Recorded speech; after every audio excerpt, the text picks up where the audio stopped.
मित्रों, नमः संस्कृताय। स्वागत है आपका एक बार फिर से आपके अपने YouTube चैनल सेंट्रल मिशन में, जहां पर हम बात करते हैं संस्कृत इस विषय के लिए। और अभी फ़िलहाल हम बात कर रहे हैं कारक इस प्रकरण के लिए। और कारक इस प्रकरण में हम अब तक बात कर चुके हैं कारक के परिभाषा की, कारक के प्रकारों की, और कारक में हमने समझा कि क्रिया के साथ साथ कौन कौन संबंधित होता है और कौन कौन कारक होते हैं। तो कर्ता कारक हमने पढ़ लिया है कि भाई स्वतंत्र है कर्ता, जो स्वतंत्र होता है वो कर्ता होता है, और उसमें हम प्रथमा विभक्ति लगाते हैं। इसी के बाद हमने थोड़ी सी बात की थी कर्म कारक के बारे में, और कर्म कारक में हमने एक सूत्र देखा था, कर्तुरीप्सित तमम कर्म है, यानी कि कर्ता की सबसे ज़्यादा इच्छित वस्तु को कर्म कहते हैं और उसमें द्वितीय विभक्ति लगाते हैं। अब कर्म कारक में ही हम आगे पढ़ेंगे। आपकी किताब में, आपकी स्पंदना में, आपकी बुक में भी ये कारक प्रकरण दिया हुआ है। और ये जो कारक प्रकरण है, यहाँ से आपको 3 नंबर के प्रश्न तो आने हैं ही, साथ ही साथ आपसे अशुद्धि संशोधन अनुवाद कार्य में भी बहुत सारे इसको सहायता मिलेगी यहाँ से। तो ये कारक जो प्रकरण है, तो कुल मिलाकर संस्कृत इस भाषा में महत्वपूर्ण प्रकरण है, और इसीलिए इसको पूरा का पूरा ही रखा गया है, इसीलिए इसमें से कुछ भी नहीं हटाया है। तो हमें जितने भी आपकी किताब में, आपकी बुक में कारक प्रकरण से संबंधित प्रश्न हैं, जितनी विभक्तियों में जितने उसके नियम है, उन सबको देखना ही पड़ेगा। तो इस कर्म कारक में हम आगे बात करेंगे कि और भी कर्म संज्ञा करने वाले कौन कौन से सूत्र हैं। कर्तुरीप्सित तमम कर्म से तो हमने कर्म संज्ञा कर ली, लेकिन फिर भी इसके उपरांत भी हम कर्म संज्ञा के और भी सूत्र देखेंगे। लेकिन उससे पहले हम देखेंगे, आप देख पा रहे होंगे आपकी किताब में, तो वहाँ पर कुछ शब्द लिखे हैं और कुछ शब्द लिखे हैं, तो उनके योग में भी बताया है कि द्वितीय विभक्ति होती है। उनको हम एक एक करके ऐसे पढ़ लेंगे तो सिस्टम हमारे समझ में आ जाएगा। आज का हमारा टॉपिक है कर्म कारक, कर्म कारक, और कर्म कारक में विभक्ति होती है द्वितीय विभक्ति। कौन सी विभक्ति? द्वितीय विभक्ति। तो जो कर्म होगा उसमें हम लगा देंगे द्वितीय। तो शुरू करते हैं मित्रों आज का हमारा ये टॉपिक, कर्म कारक द्वितीय विभक्ति, क्योंकि अब वक्त है संस्कृत पढ़ने का। कर्म कारक द्वितीय विभक्ति में हमने कर्म जान लिया था कि कर्ता की सबसे इच्छित वस्तु को कर्म कहते हैं, वो सूत्र हमने देख लिया था। कर्तुरीप्सित तमम कर्म है, कर्तुरीप्सित तमम कर्म है, ऐसा सूत्र हमने पढ़ लिया था। लेकिन इसके अलावा भी हम और कुछ पढ़े, तो उसमें क्या देखें, तो एक वार्तिक है, अभितः परितः समया निकषा हा प्रति योगे अपि। सब अलग अलग हैं, इन सभी को हम अलग अलग तरीके से भी देखेंगे। अभितः परितः समया निकषा प्रतियोगे अपि, इनके योग में भी द्वितीय विभक्ति होती है।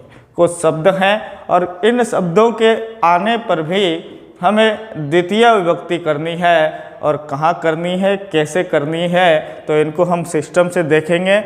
आप चाहे तो इनको साथ के साथ लिख भी सकते हैं और साथ के साथ ही इनको देख भी सकते हैं। अभितः माने होता है मित्रों दोनों ओर, अभितः माने दोनों ओर। तो जब भी आपको अभितः शब्द सेंटेंस में कहीं दिखाई दे, तो उस अभितः के कारण हमें द्वितीय विभक्ति लगानी है, जिससे अभितः संबंधित होता है उसमें। जैसे आपकी किताब में अगर हम देखें तो उसमें उदाहरण लिखा हुआ है कि राजमार्गम अभितः वृक्षाः सन्ति, दोनों ओर, और लिखा है राजमार्गम अभितः वृक्षाः सन्ति। राजमार्ग के दोनों ओर, अभितः माने दोनों ओर, तो राजमार्ग के दोनों ओर, किसके दोनों ओर? तो राजमार्ग के दोनों ओर। तो पूछेगा अंडरलाइन करके ऐसे कि राजमार्गम में कौन सी विभक्ति है और क्यों है, तो हमें इसमें लिखना पड़ेगा कि इस राजमार्गम में द्वितीय विभक्ति है और अभित शब्द के योग में द्वितीय विभक्ति है, क्योंकि सेंटेंस में अभितः शब्द आया है और उस अभितः का मतलब होता है दोनों ओर। तो राजमार्गम अभितः वृक्षाः सन्ति, राजमार्गम के दोनों ओर। ऐसे ही कोई भी उदाहरण आ सकता है, विद्यालयम अभितः वृक्षाः सन्ति, या ऐसे लिख सकते हैं कि विद्यालयम अभितः वनम सन्ति, ऐसे भी हम लिख सकते हैं। इसके बाद हम बात करेंगे मित्रों, तो आपकी ही किताब को ले लेते हैं, इसी के ही सारे उदाहरण आपसे पूछे जाने हैं, तो हम इसी से ही पढ़ें तो हमारे लिए बेहतर होगा। और रीट, MP वर्ग 3, यूपी टेट, सी टेट, सबके लिए ये क्लास है, क्योंकि NCERT की बुकों में से है, तो बिना किसी विवाद के हमें इसे पढ़ना चाहिए, इसे समझना चाहिए, और कक्षा 10 के विद्यार्थियों के लिए तो ये है, अवश्य रूप से इसे ही पूछा जाना है। तो हम बात करते हैं अभितः, इसके योग में भी कौन सी विभक्ति? द्वितीय विभक्ति। और परितः माने होता है मित्रों चारों ओर, परितः माने चारों ओर। समया माने समीप, समया माने समीप। निकषा माने निकट, और हा माने हाय। प्रति माने की ओर, प्रति माने की ओर। तो इनको हम इधर सिस्टम से लिख दें तो आप इनका स्क्रीनशॉट भी ले सकते हैं।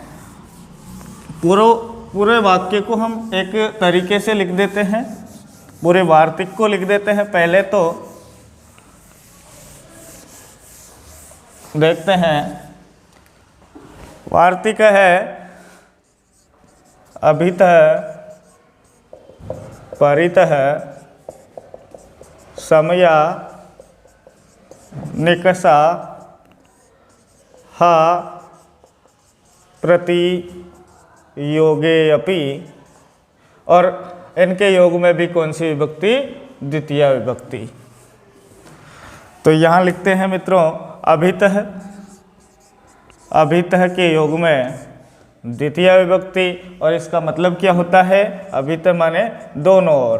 तो अभितः शब्द का प्रयोग हम करेंगे दोनों ओर अर्थ देने के लिए, तो द्वितीय विभक्ति हो जाएगी, जैसे राजमार्गम अभितः वृक्षाः सन्ति, राजमार्ग के दोनों ओर वृक्ष है। तो अंडरलाइन करके पूछेगा कि राजमार्गम में विभक्ति कौन सी है, तो हम बताएंगे कि राजमार्गम में द्वितीय विभक्ति है और इसकी कर्म संज्ञा हो गई अभित इस शब्द के आने पर। अगला हम देखेंगे तो परितः शब्द लिखा हुआ है, परितः, परित माने होता है मित्रों चारों ओर। तो दोनों ओर अर्थ जैसे होता था, और इसमें उदाहरण हम देखें तो लिखा है कि ग्रामम परितः क्षेत्राणि सन्ति, ग्रामम परितः क्षेत्राणि सन्ति, गांव के चारों ओर क्षेत्राणि यानी खेत हैं। क्या है? खेत है। गांव के चारों ओर खेत हैं। तो किसके चारों ओर?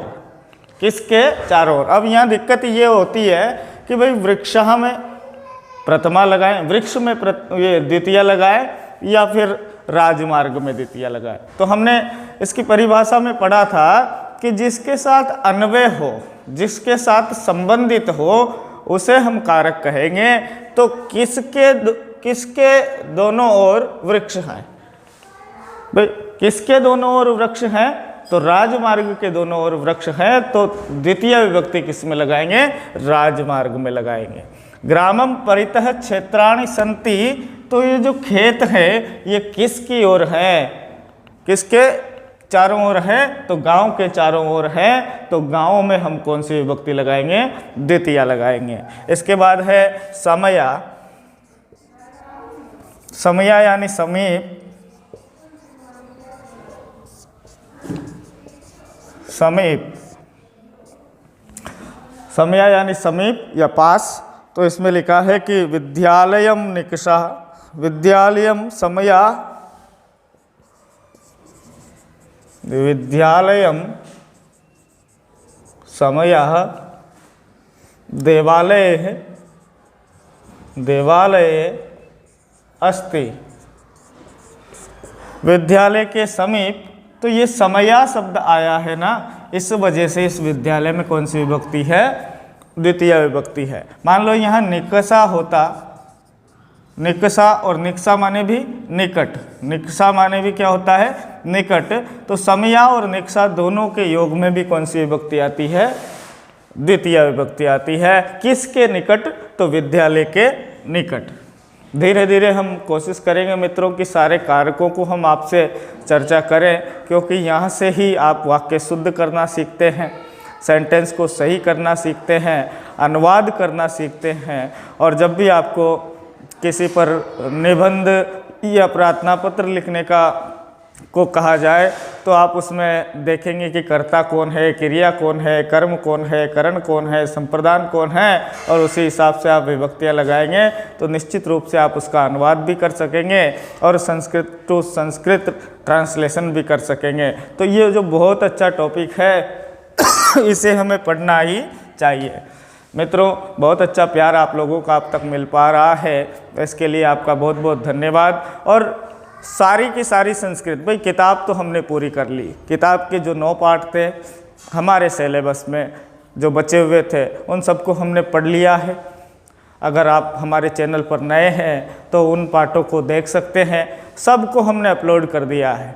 उसके बाद अपठित गद्यांश को हमने पढ़ लिया है, जो 10 नंबर का मैटर था, उसको भी कैसे करें वो भी हमने देख लिया है। इसके बाद प्रत्यय का हमने एक भाग देख लिया है और एक भाग हम अपलोड करने वाले हैं। इसके बाद हमने वाच्य परिवर्तन को भी पढ़ लिया है। समास हमने पढ़ लिए हैं, जितने भी हमारे समास पूछे जाने थे।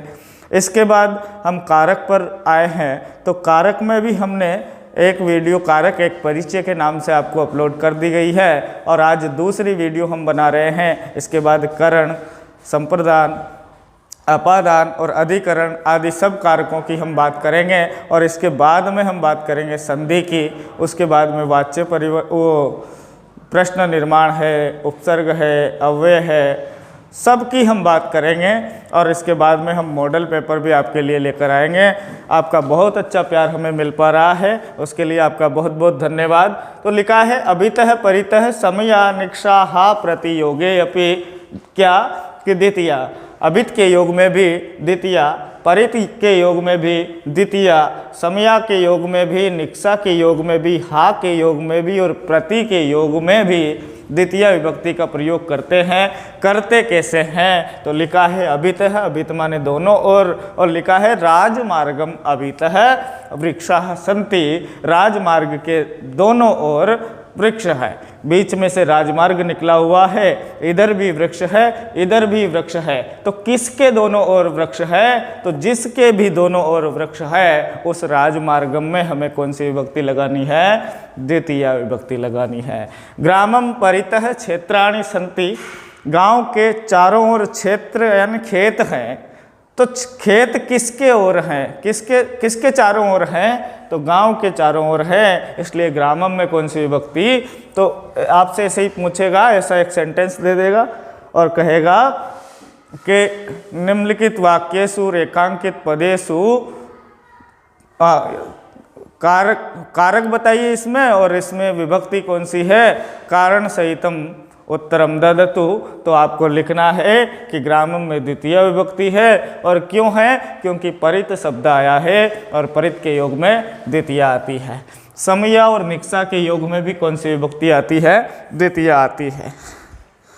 अगला आपको लिखा हुआ है, यहाँ से ही देख लेते हैं। हा, हा माने होता है हाय, हाय, या फिर यूं कहें हाय, किसी को धिक्कार ना हो, हाय, तो इसमें लिखा है हा दुर्जनम, हा दुर्जनम, ऐसा लिखा है। इस दुर्जनम में द्वितीय विभक्ति है, क्यों? क्योंकि ये हा इस प्रकार का शब्द आया है, इस प्रकार का अव्यय आया है हा, तो फिर इस दुर्जनम में हा दुर्जनम, दुर्जनों को हाय, किनको? तो दुर्जनों को, दुर्जनम हा, है ना, दुर्जनम हा, तो हा कृष्ण अभक्तम, कृष्ण के अभक्तों को हाय, ऐसा भी हम कह सकते हैं। यानी कोई बुरा कार्य कर रहा है, किसी को निषेधात्मक निषेध करना है, किसी को रोकना है, तो वहाँ हा अव्यय का प्रयोग करते हैं। तो यहाँ दुर्जनों को धिक्कारा जा रहा है, तो दुर्जनों में किनको? हा किनको? तो दुर्जनों को। तो दुर्जनम में कौन सी विभक्ति है? द्वितीय है। क्यों है? क्योंकि ये हा, ये इस प्रकार का शब्द आया है, इसलिए इस दुर्जनम में द्वितीय विभक्ति है। अगली बात करते हैं प्रति।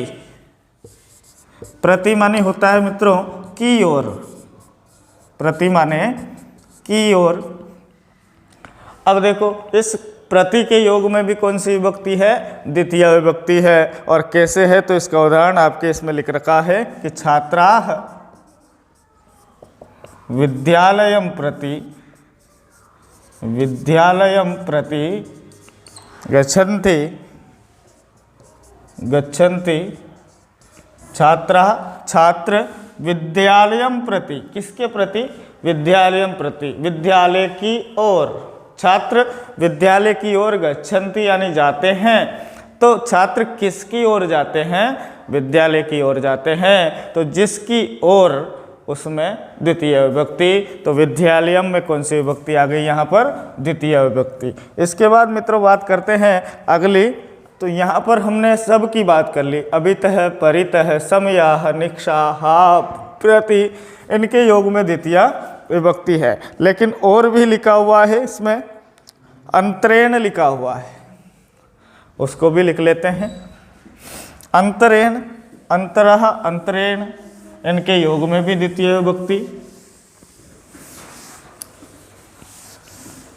फिर और भी शब्द हैं जिनके योग में द्वितीय विभक्ति है, तो उनको आपको याद करना चाहिए, उनको आपको ध्यान रखना चाहिए। अंतरेण, अंतरेण माने होता है बिना, क्या होता है? बिना। और एक शब्द है अंतरा, अंतरा माने होता है बीच में, अंतरा माने बीच में। इन दोनों शब्दों के योग में भी द्वितीय विभक्ति का प्रयोग किया जाता है। तो इनके उदाहरण भी यहाँ दिए हुए हैं और लिखा है कि रामम श्यामम च अंतराः देवदत्तः अस्ति, रामम श्यामम च अंतराः, राम और श्याम के बीच में देवदत्तः अस्ति, देवदत्तः अस्ति, देवदत्तः अस्ति, देवदत्त है। रामम श्यामम च अंतरा, राम और श्याम के बीच में, किस किस के बीच में? तो राम और श्याम के बीच में देवदत्त है। किसके बीच में? तो राम और श्याम के बीच में। तो जिसके बीच में देवदत्त है उन दोनों में द्वितीय विभक्ति का प्रयोग करते हैं और उसमें कर्म संज्ञा होती है। अंतरेण माने होता है बिना। तो इसमें इसका भी उदाहरण लिखा हुआ है कि प्रदीपः पुस्तकम विना पुस्तकम अंतरेण पठति, प्रदीपः पुस्तकम अंतरेण पठति। प्रदीप पुस्तक के बिना पढ़ता है, प्रदीप पुस्तक के बिना पढ़ता है। किसके बिना पढ़ता है? पुस्तक के बिना पढ़ता है, तो पुस्तकम में कौन सी विभक्ति है? द्वितीय विभक्ति है पुस्तकम। प्रदीप पुस्तक के बिना ही पढ़ता है। अंतरेण के योग में भी द्वितीय और अंतरा के योग में भी द्वितीय।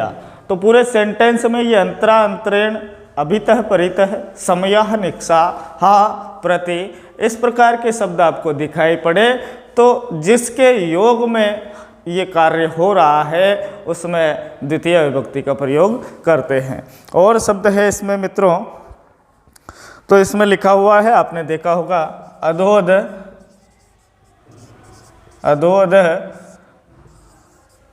अध्यधि और ऊपरी, ऊपरी, ऊपरी, इन तीनों को भी समझ लेते हैं। अधोध, अध्यधि और ऊपरी, ऊपरी, इन तीनों शब्दों का पहले तो हम अर्थ देख लेंगे। तो अर्थ क्या है? अधोध यानी होता है मित्रों सबसे नीचे, सबसे नीचे, यानी कि नीचे ही नीचे। अध्यधि माने होता है बीच में, बीच बीच में, यूँ कहें कि बीच बीच में। और ऊपरी, ऊपरी मतलब होता है ऊपर ही ऊपर, यानी कि सबसे ऊपर। तो अधोध, अध्यधि, ऊपरी, ऊपरी, ये तीनों शब्द भी आपको जहाँ पर मिल जाएं तो समझना है कि इनके योग में भी कौन सी विभक्ति लगानी है? द्वितीय विभक्ति लगानी है। और कैसे लगानी है? तो उदाहरण दिया है कि भूमिम, भूमिम, अधोध, भूमि के सबसे नीचे, यानी कि नीचे ही नीचे क्या है? तो जलम अस्ति, जलम अस्ति। भूमि के नीचे ही नीचे जल है। क्या है? जल है। भूमि के नीचे ही नीचे जल है, तो क्या है? भूमि के नीचे ही नीचे जल है, तो किसके नीचे है? भूमि के नीचे ही नीचे जल है। तो इस भूमि में कौन सी विभक्ति आ गई? द्वितीय विभक्ति। अब बात करें अध्यधि, तो अध्यधि के बारे में लिखा है कि लोकम अध्यधि हरि अस्ति, लोकम अध्यधि हरि अस्ति, हरि हैं। लोकम अध्यधि, लोक के बीच ही बीच में हरि है। तो लोकम अध्यधि, अध्यधि शब्द आया है इसलिए लोकम में भी किसके बीच में? हरि है। तो लोक के बीच में हरि है, यानी कि नीचे भी लोक है, ऊपर भी कोई लोक है और उसके बीच में हरि है। तो अध्यधि माने होता ही है बीच ही बीच में। और सेंटेंस है कि लोकम अध्यधि हरि अस्ति, लोक के बीच ही बीच में हरि है। किसके बीच ही बीच में हरि है? तो लोक के बीच ही बीच में। किसके नीचे ही नीचे जल है? तो भूमि के नीचे ही नीचे जल है। रेखांकित पद में कौन सी विभक्ति है? तो द्वितीय है। क्यों है? क्योंकि अध्यधि, अधोअध, अंतरा, अंतरेण, इस प्रकार के शब्द आते हैं और इनके योग में द्वितीय ही होती है। भाई कर्तुरीप्सित तमम कर्म से तो द्वितीय होती ही है।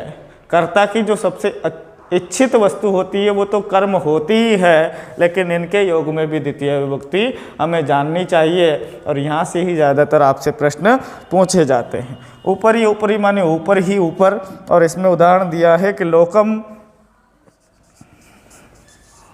लोकम ऊपरी, ऊपरी, लोक के ऊपर ही ऊपर। सूर्य अस्ति, सूर्य अस्ति, लोक के ऊपर ही ऊपर सूर्य है। लोक के ऊपर ही ऊपर सूर्य है। तो इस लोकम में द्वितीय क्यों है? इस ऊपरी, ऊपरी के कारण। मान लो ऊपरी आ जाता, ऐसा ऊपरी ही केवल आ जाता तो फिर इसमें द्वितीय नहीं होती।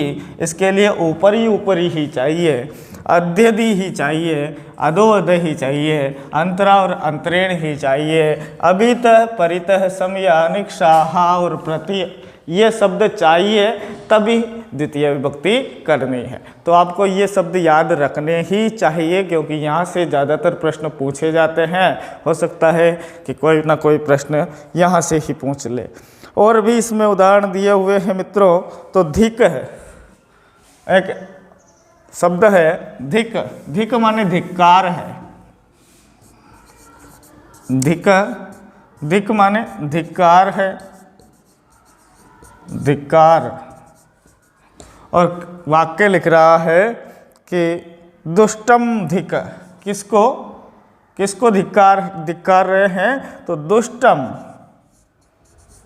दुष्टों को धिक्कार है। दुष्टम धिक, दुष्टों को धिक्कार है।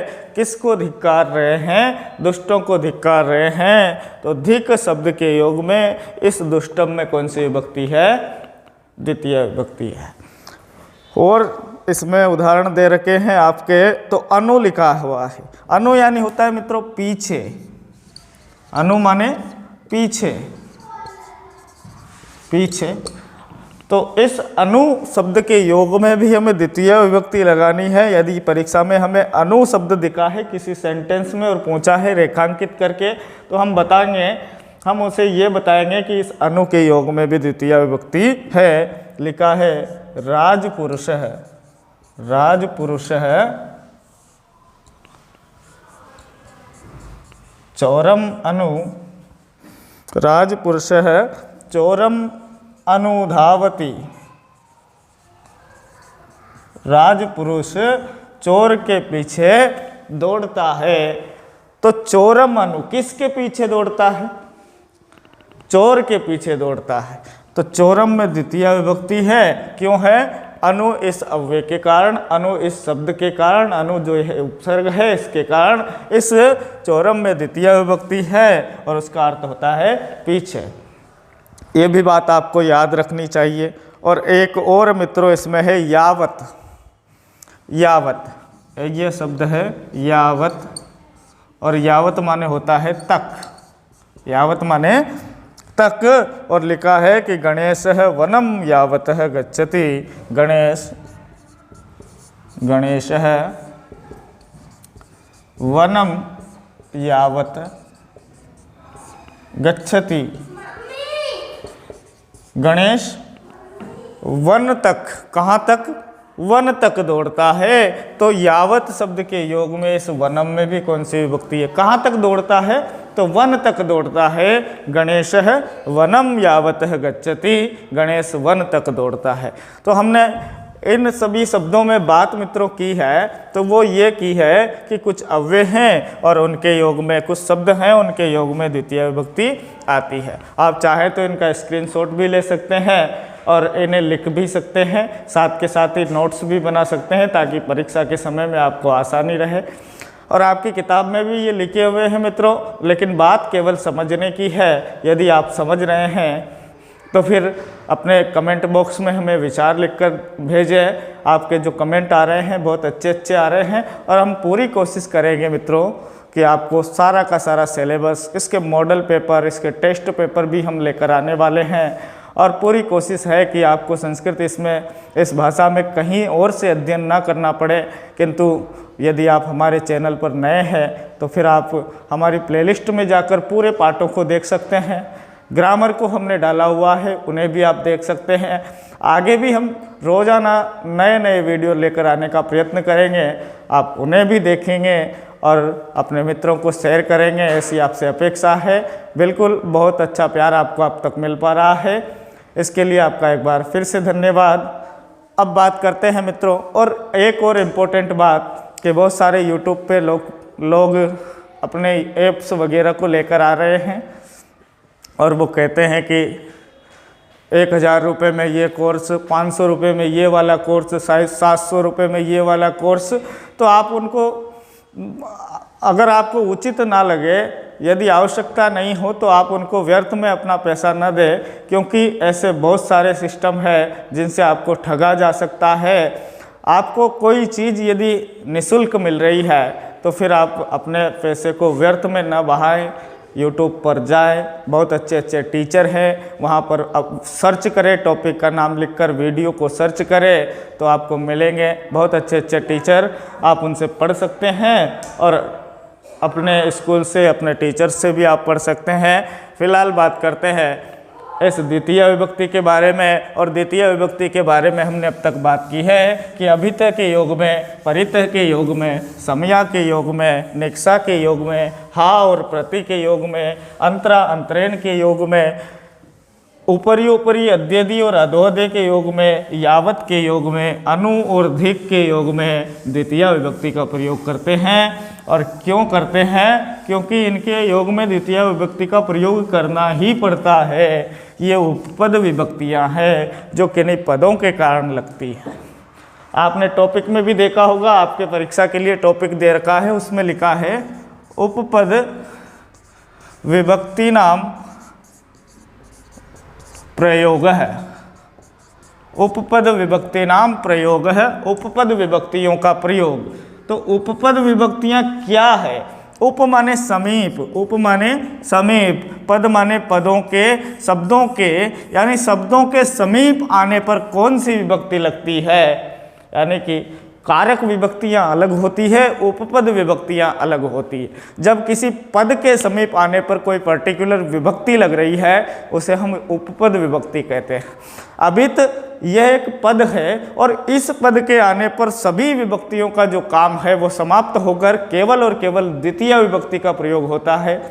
परित इस पद के आने पर केवल और केवल द्वितीय विभक्ति लगती है। अंतरा अंतरेण, उभयतः, सर्वतः, अधिक, ऊपरी ऊपरी, अधोअधः, इन सब शब्दों के, इन सब पदों के योग में द्वितीय विभक्ति आती है। और सबसे ज़्यादा संभावना है कि आपसे प्रश्न यहीं से पूछा जाए, इसीलिए मैंने आपसे ये बात की है। इसके बाद में और भी द्वितीय विभक्ति के अंतर्गत क्या है, हम उन्हें भी छोड़ेंगे नहीं, उन्हें भी हम पढ़ लेते हैं। तो आगे लिखा है एक सूत्र है, आपने भी पढ़ा होगा और आप अपनी किताब में देख भी पा रहे होंगे, उसको भी हम समझ लेते हैं। और सूत्र का जो नाम है वो है उपान्व, उपान्व ध्यांग वश, ऐसा सूत्र है, उपान्व ध्यांग वश है। इसको समझ लेते हैं और इसको हम समझते ही भाई ये भी कर्म करने वाला सूत्र है, कर्म संज्ञा करने वाला सूत्र है, उपान्व ध्यांग वश है। इसको समझ लेंगे तो ये भी बहुत आसान है, ज़्यादा कठिन नहीं है। उपान्व ध्यांग वश है, इसमें आप देख पाएंगे कि चौथे नंबर के नियम में है और लिखा है उप, समझ लेंगे। उप, उप में यहाँ अ है तो संधि हो गई और उप के बाद है अनु, अनु के बाद में है उप अनु और फिर है अधि और फिर है आंग, आंग है और फिर है वश। ऐसा है उपान्व ध्यांग वश है, ऐसा है उप अनु अधि आंग और वश। इनके योग में भी क्या? तो द्वितीया, इनके योग में भी क्या? तो द्वितीया। ये भी कर्म करने वाला सूत्र है, कर्म संज्ञा करने वाला सूत्र है। कर्तुरीप्सितमम कर्म की तरह ही यदि उप अनु अधि और आंग उपसर्ग आ जाए और किन के साथ आ जाए तो वश धातु के साथ आ जाए। किसके साथ? वश। वश धातु का मतलब, वश का मतलब होता है रहना, रहना या निवास करना माने वश। तो बात करते हैं उप, ये उपसर्ग या अव्यय कह लेंगे, अनु इस उपसर्ग के साथ, अधि इस उपसर्ग के साथ, आंग इस उपसर्ग के साथ क्या चाहिए? वश धातु चाहिए।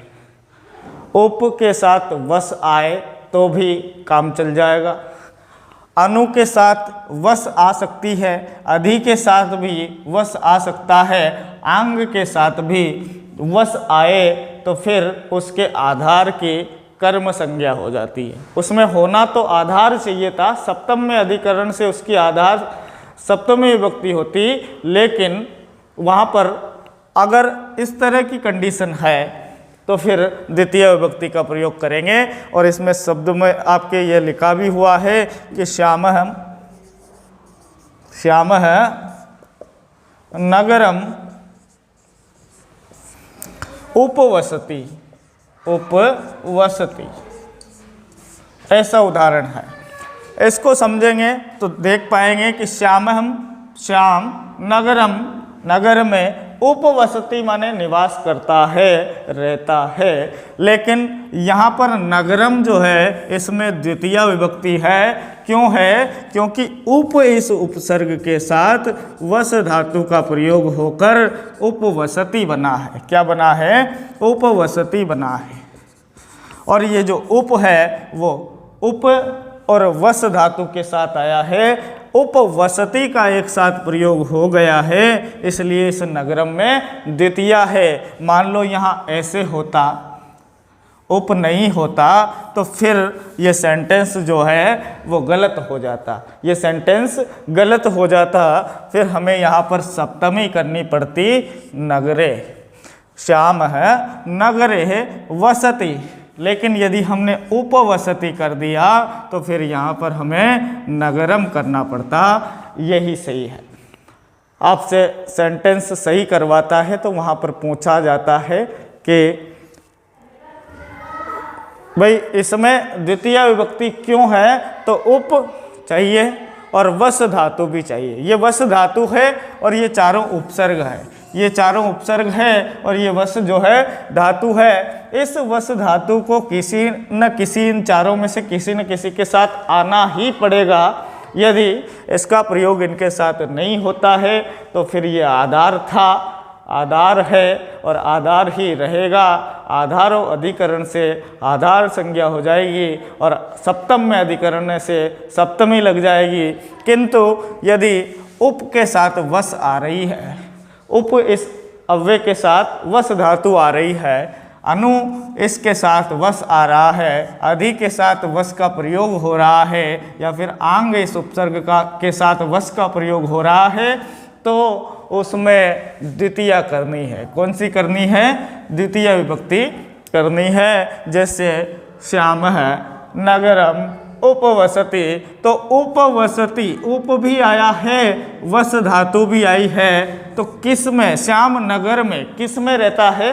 नगर में रहता है, तो नगर में द्वितीय विभक्ति का प्रयोग किया जाता है। मित्रों, यहाँ पर हम यूं भी लिखें कि श्याम है नगरे वसति, बात तो ये भी सही है।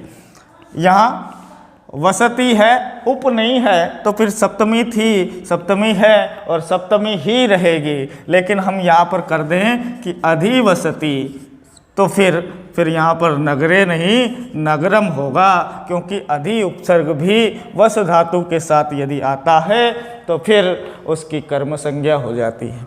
तो इसके उदाहरण भी हम देख लेंगे, उम्मीद है आप समझ गए होंगे। तो इस नगरम में भी द्वितीय विभक्ति है।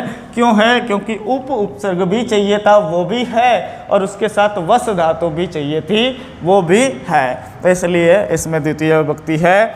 अगला है कि कुलदीप है,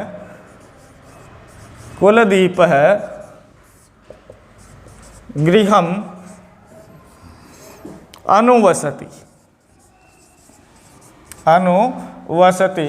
अब वस धातु तो यहाँ भी आई है, लेकिन इस बार क्या आया है? अनु, यह उपसर्ग आया है, और अनु उपसर्ग भी यदि आता है तो फिर वस धातु के साथ अनु, अधि, उप और आंग इन उपसर्गों का प्रयोग होने पर उसके आधार की आधार संज्ञा न होकर कर्म संज्ञा हो जाती है और उसमें द्वितीय विभक्ति आती है। तो इसमें द्वितीय विभक्ति का प्रयोग है। तो गृहम में द्वितीय विभक्ति क्यों है? तो अनु उपसर्ग के साथ वस धातु का प्रयोग हुआ है, इसलिए। यदि मान लो यहाँ वसति होता तो फिर यहाँ भी गृहम न होकर गृह्य होता और सप्तमी लग जाती, किंतु यहाँ पर यदि अनु है तो फिर यहाँ पर गृहम होगा, और गृहम होगा तो उसमें द्वितीय रहेगी, और ये द्वितीय विभक्ति ये आधार की कर्म संज्ञा करने वाला सूत्र है।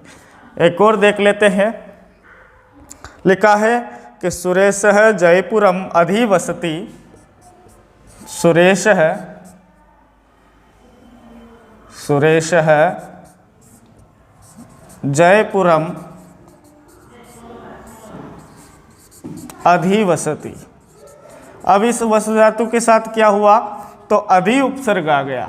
अधिवसति, कहाँ अधिवसति, तो जयपुरम अधिवसति, जयपुर में रहता है। अधि उपसर्ग का प्रयोग हुआ है, तो इसलिए वस धातु भी चाहिए और अधि उपसर्ग भी चाहिए, या फिर अनु चाहिए, उप चाहिए, या फिर आंग उपसर्ग चाहिए। आंग उपसर्ग का मित्रों, आंग है इस उपसर्ग का, आ शेष बचता है, आ शेष बचता है, तो इसका भी हम देख लेंगे।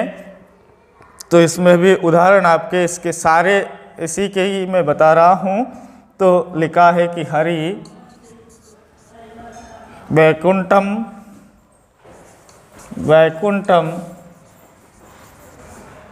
आवसति, आवसति, हरि वैकुंठ में रहते हैं। वैकुंठम, कहाँ रहते हैं, वैकुंठम, हरि वैकुंठ में रहते हैं। तो आवसति, आ उपसर्ग, आंग उपसर्ग आया है, वस धातु के साथ आया है। तो आंग उपसर्ग वस धातु के साथ आ जाए तो फिर उसके आधार की कर्म संज्ञा होती है। तो यहाँ पर वैकुंठम है, लेकिन यदि यहाँ पर वसति आता तो फिर यहाँ पर वैकुंठे होता, वैकुंठे इस प्रकार का रूप बनता और फिर ये सही रहता। लेकिन यहाँ पर यदि आवसति आया है तो आंग उपसर्ग आ गया। आंग उपसर्ग किसके साथ आ गया, वस धातु के साथ आ गया। तो वस धातु के साथ आंग उपसर्ग आ गया, इसलिए यहाँ पर द्वितीया लगानी है, हरि वैकुंठम आवसति। उपसर्ग चार, यही चार उपसर्ग चाहिए और यही एक धातु चाहिए। यही तो लिखा है, उप, अनु, अधि, आंग प्लस वस धातु के साथ प्रयोग हो तो उपान व ध्यांग वस है। इस सूत्र से उसमें द्वितीय विभक्ति का प्रयोग किया जाता है। एक और इसका सूत्र है मित्रों, वो भी हम देख लेते हैं। हो सकता है कि आपको थोड़ा कठिन लग रहा हो, लेकिन आप इसे 2 बार देखेंगे तो ज़रूर आपको समझ में आएगा। बहुत सारे सूत्र हैं, द्वितीय विभक्ति बड़ी है और यहाँ से प्रश्न आने की संभावना ज़्यादा रहती है। और भी मित्रों इसका एक सूत्र है, तो उसे भी हम देख सकते हैं। लिखा है अधि सिंह स्थानसः कर्म, इस प्रकार का सूत्र है और उसे हम देख लेंगे और उसके बाद में जो भी बचेगा हम उसे देख लेंगे। तो द्वितीय विभक्ति हमारी पूरी हो जाएगी। टाइम इसलिए इस टॉपिक में लगेगा क्योंकि ये जो कारक प्रकरण है मित्रों, ये बड़ा है, और जो बड़ा है तो फिर इसमें से हमें बहुत मदद मिलेगी संस्कृत इस भाषा में अनुवाद करने में। भाई 4 ऐसे आपको सेंटेंस दिए होते हैं जिनमें आपको अशुद्धि निकालनी होती है। 1, 2, 3, 4 ऐसे सेंटेंस दिए, या तो उनमें क्रिया से संबंधित या कारक से संबंधित अशुद्धियाँ होती है, वहाँ भी हमारे कारक काम आएंगे। इसके बाद कारक के तो 3 प्रश्न आते ही हैं, वहाँ भी हमारे कारक काम आएंगे। तो 7 नंबर के कारक हो गए। इसके बाद हमें प्रश्नों को समझना है, प्रश्नों को समझना है, पढ़कर प्रश्नों को समझना है संस्कृत में, तो वहाँ भी कारक हमारे काम में आएंगे। हमें एप्लीकेशन लिखना है, वहाँ सेंटेंस बनाना है, वहाँ भी कारक हमारे काम आएंगे। फिर कह देगा कि कोई 10 वाक्य संस्कृत में लिखो, तो वाक्य पहले हमें हिंदी में सोचना है और फिर उसकी संस्कृत बनानी है, तो वहाँ भी कारक हमारे काम में आएंगे। तो कारक बहुत जगह हमारे काम में आएंगे, इसलिए हमें कारक को पूरा पढ़ना चाहिए। और आप समझते हैं कि हम तो पूरा नहीं पढ़े, 1-1.5 घंटे में कोई ऐसा टॉनिक हो कि हम कारक पूरा पढ़ लें, ऐसा कोई टॉनिक नहीं है। आपको पढ़ना पड़ेगा और पढ़ना पड़ेगा, और थोड़ा बहुत यदि आप समझते रहेंगे तो फिर मुझे नहीं लगता कि ये आपके लिए बहुत मुश्किल होने वाला है। तो हम पढ़ते हैं मित्रों। अगला जो हमारा सूत्र है वो है अधि सिंह स्थानसः कर्म। अधि सिंह स्थानसः कर्म, ऐसा हमारा सूत्र है और इसको हम सॉल्व करने का प्रयास करेंगे। अधि सिंह स्थानसः कर्म है।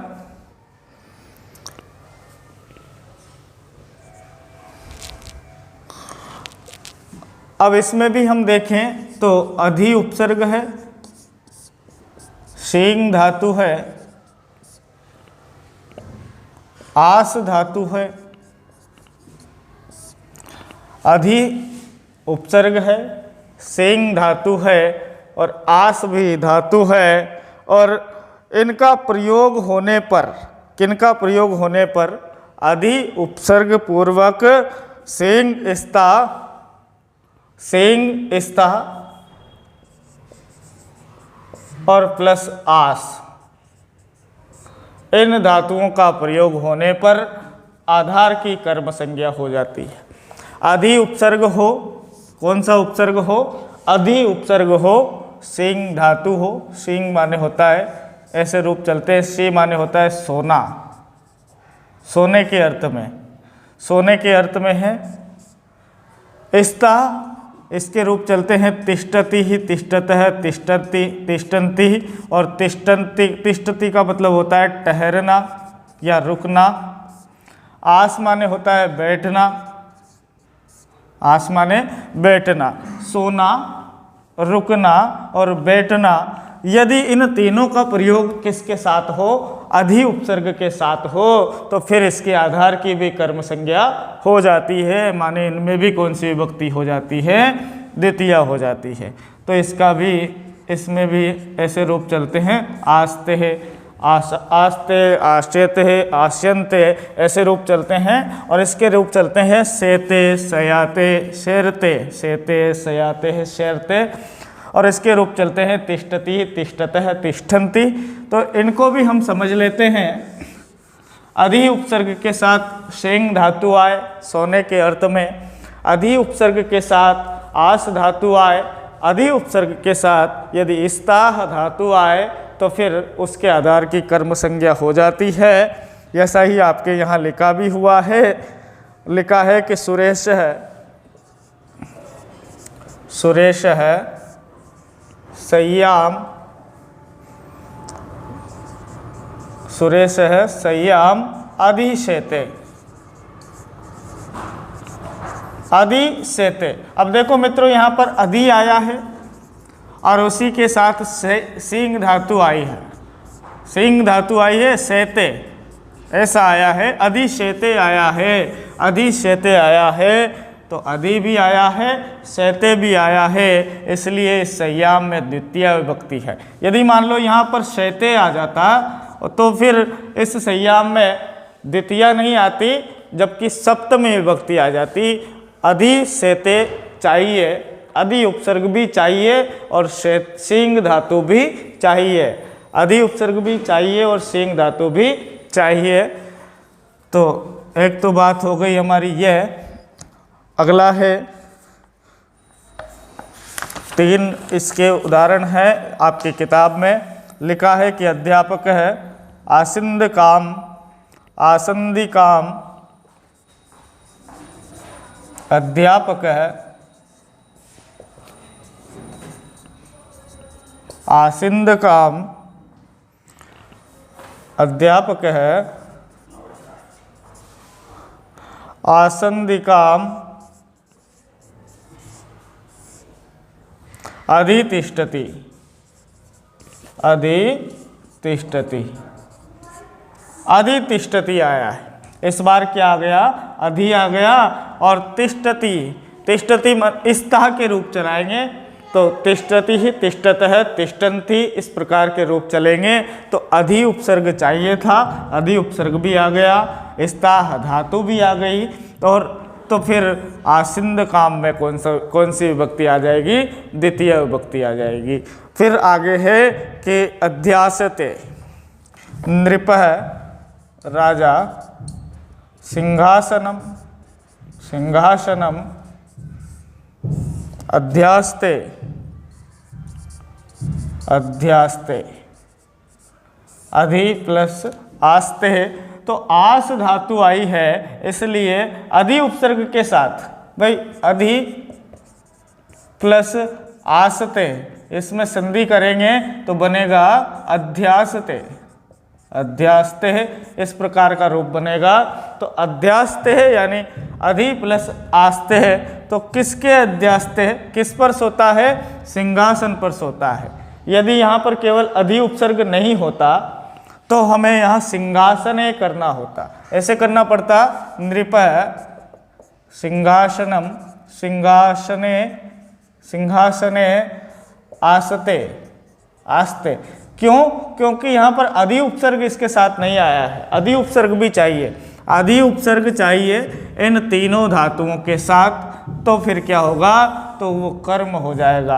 होना तो आधार चाहिए था, लेकिन फिर वो कर्म हो जाएगा, और जो जो कर्म हो जाएगा उसमें द्वितीय विभक्ति का प्रयोग किया जाएगा। तो हम मित्रों हमने बात की है इस द्वितीय विभक्ति के बारे में। अकथितम च है, इस सूत्र को हम अभी छोड़ रहे हैं। जब विभक्तियां आगे हम पढ़ेंगे तो 16 अधिकर्मक धातुओं के योग में भी द्वितीय विभक्ति होती है, आपको पता है, ये आपके ऊपर है, आपका होमवर्क है। और आज हमने बात की है मित्रों, द्वितीय विभक्ति में हमने कितनी बात की है उसका रिवाइज 1 मिनट में कर लेते हैं। तो कर्तुरीप्सित तमम कर्म से हमने देखा कि कर्ता के द्वारा सबसे ज़्यादा इच्छित वस्तु को कर्म कहते हैं, और उसमें द्वितीय विभक्ति होती है। अभितः परितः समया निक्षा हा प्रति अंतरा अंतरेण यावत अनुधिक उपरि उपरि अधो अध अध्यधि, इन शब्दों के, इन अवयवों के, इन पदों के योग में भी द्वितीय विभक्ति होती है। अधि सिंह स्थानसः कर्म में हमने पढ़ा कि अधि उपसर्ग के साथ यदि सिंह धातु आए सोने के अर्थ में, यदि स्था धातु आए बैठने के अर्थ में, यदि आस धातु आए तो इनके योग में भी द्वितीय विभक्ति आती है। जैसे सुरेश संयाम अधिशैते, अधिशैते का एक साथ प्रयोग है, सिंह धातु भी है, अधि उपसर्ग भी है, इसलिए संयाम में द्वितीय है। अधि के साथ तिष्ठति है, स्था धातु है, तो फिर इसमें आसिंद काम में भी द्वितीय विभक्ति है। अधि के साथ आस्ते है, इसलिए सिंहासनम में भी द्वितीय विभक्ति है। और अधि के साथ, और फिर हमने एक और उपान व ध्यांग वश ऐसा सूत्र पढ़ा, उप, अनु, अधि और आंग, इन चारों उपसर्गों के साथ वश धातु का प्रयोग यदि हो रहा है तो फिर उसमें भी हमें द्वितीय विभक्ति का प्रयोग करना पड़ता है। इसमें हमने उदाहरण देखे ही थे। तो निश्चित रूप से मैं आशा करता हूं कि ये आपको वीडियो समझ में आया होगा। इसके बाद में हम बात करेंगे मित्रों करण कारक की, संप्रदान कारक की, अपादान और अधिकरण कारक की, संबंध कारक की भी हम बात करेंगे। और धीरे धीरे हमारा बहुत टाइम है हमारे पास, क्योंकि किताब तो हमारी पूरी हो चुकी है, लगभग आदि व्याकरण भी हमने पढ़ ली है। तो इसके बाद आदि व्याकरण बची है, और उसके बाद में हम बहुत ज़्यादा मॉडल पेपर इसके सॉल्व कराएंगे आपको, तो कोई दिक्कत आपको नहीं होगी। वीडियो को अंत तक देखने के लिए बहुत बहुत धन्यवाद। लाइक करें, वीडियो को शेयर करें, चैनल को सब्सक्राइब करें, अपने मित्रों को शेयर करें। ढेर सारा प्यार देने के लिए आपका बहुत बहुत धन्यवाद। नमः संस्कृताय।